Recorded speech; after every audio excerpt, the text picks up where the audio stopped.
Afternoon, everyone, and thank you, Martin, for the introduction, and also thank you to the team at MTech for what is an incredible conference and one which is very central to our business. Today, I'm just going to give you a quick run through, I suppose, who we are as a business, a brief introduction, why we think Ireland provides such an interesting test case or area for innovation and investment, and then also where we see that modern utility and the modern utility playing in the future. So very quickly, on terms of who we are, the Energia Group is an all-island utility. We have invested, as Martin said, over €1 billion to date. We have also a very, I suppose, ambitious plan to invest €3 billion to facilitate that change into 2030 and to empower the energy transition. Our strategy has the customer at the centre of it. And as you'll see, we've over 800,000 customers. And our customer solutions business is not just about supplying electricity. It's about supplying new energy services to customers across the island, including with our brand in Northern Ireland, PowerNI, the leading supplier in Northern Ireland, and through Energia in the Republic of Ireland.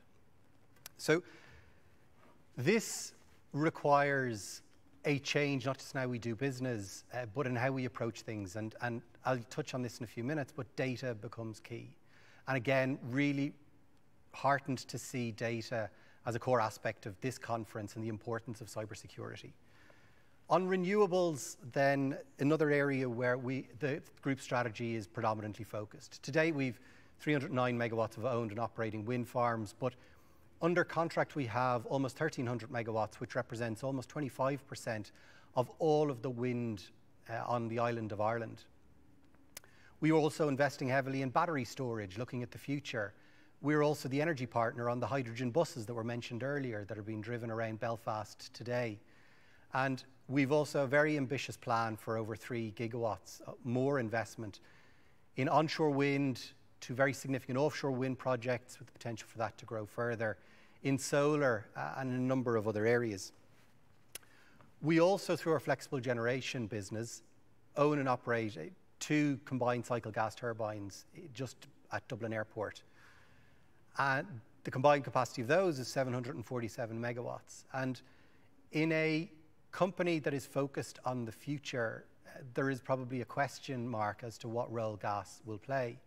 Well, we've spent the last year or more looking at the energy transition, looking at the pathways to 2030, the pathways to 2050.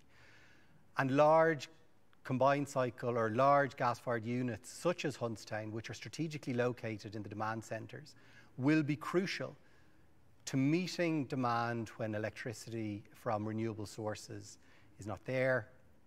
And while it may not in the distant future be powered on natural gas, nevertheless, the technology itself and the role it plays in the system is important, integral, and is therefore core to our strategy. I think one of the things I'm going to want to sort of move to, and this is, I suppose, where Ireland is a little bit interesting, perhaps for this international audience, but also where we're changing our business and our strategy, is if we look at the old traditional model of a utility, okay, you have a small number of very large generators. It's a unidirectional flow whereby it goes into a relatively easy to plan transmission grid, which then goes to suppliers and who move it on then to a fairly predictable demand from businesses and customers. Ultimately, the customer then sees a bill for their electricity. This is the old model, if you like. Not terribly efficient, not terribly good for the environment, not very good for competition, as it was predominantly a monopoly, state-run monopoly type business, but also pretty poor for innovation, right? And this is where policy has played a part. Through successive packages from governments and the European Commission, we've seen a transformation in energy markets and in energy regulation, trying to bring in and introduce competition.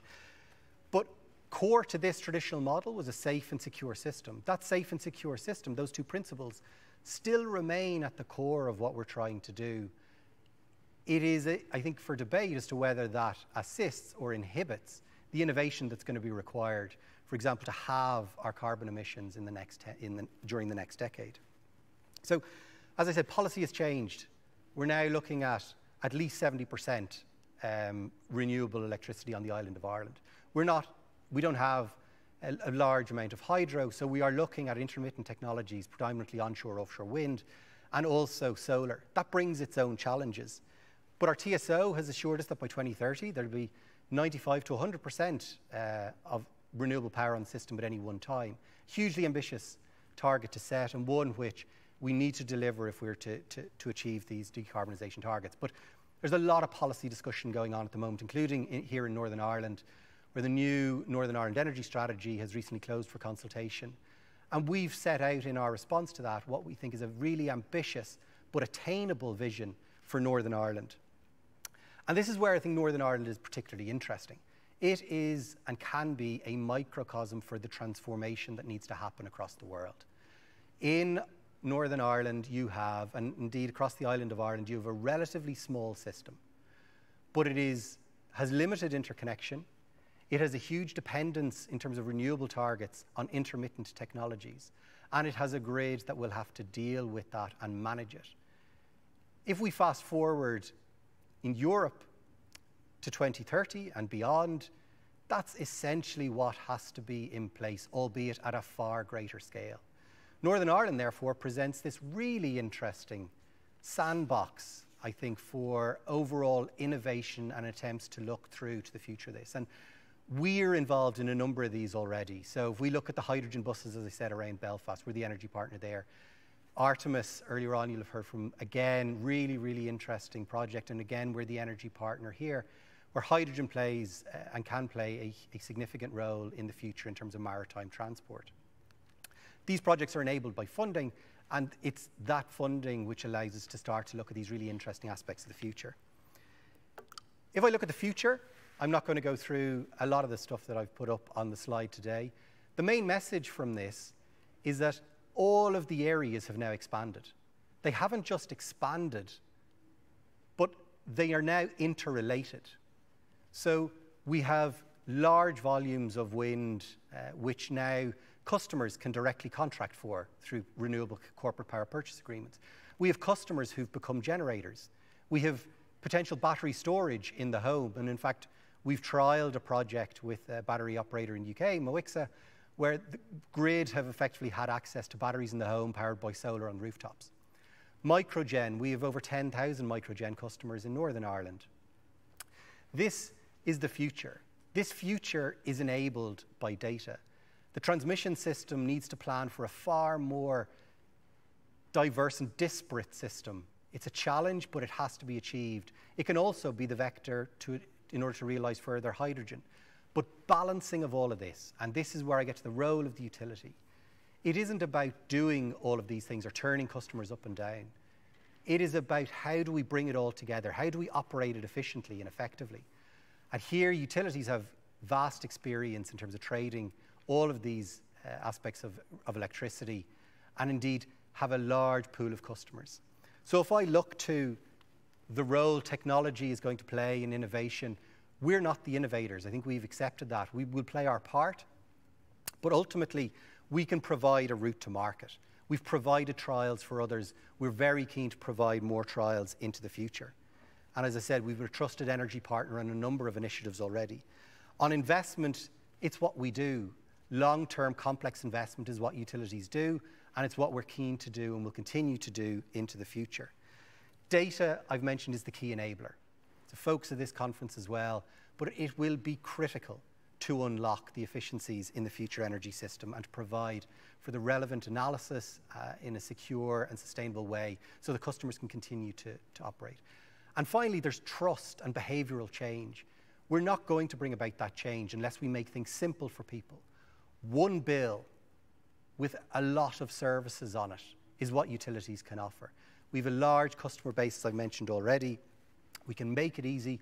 We can share the benefits. There is no reason why a wind farm should be turned down if customers want to use more electricity. But it's about getting that integration.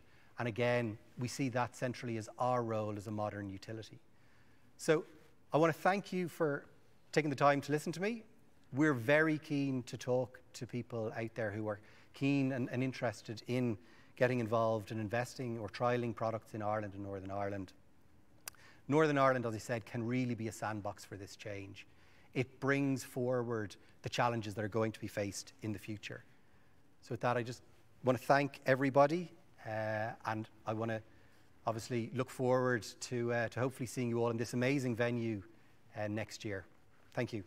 Well, thank you, Derek. And yes, it's a 750-seater room we're in, and I think there are 5 people in the room tonight. But Derek Scully, Head of Corporate Affairs for the Energia Group, thank you for being with us today, and thank you for supporting EMTEC Europe. There's a couple of very important messages there. One was an invitation for partnership and for startups here, for communities here to work with Energia. We heard from Phoenix Gas this morning, and Phoenix and Energia share one thing in common. Many things, but certainly one thing they do share is they have great trust and great reputation among their customer base. So if anyone's going to lead the green revolution, I think it's going to be Energia and Phoenix. So thank you for being with us today.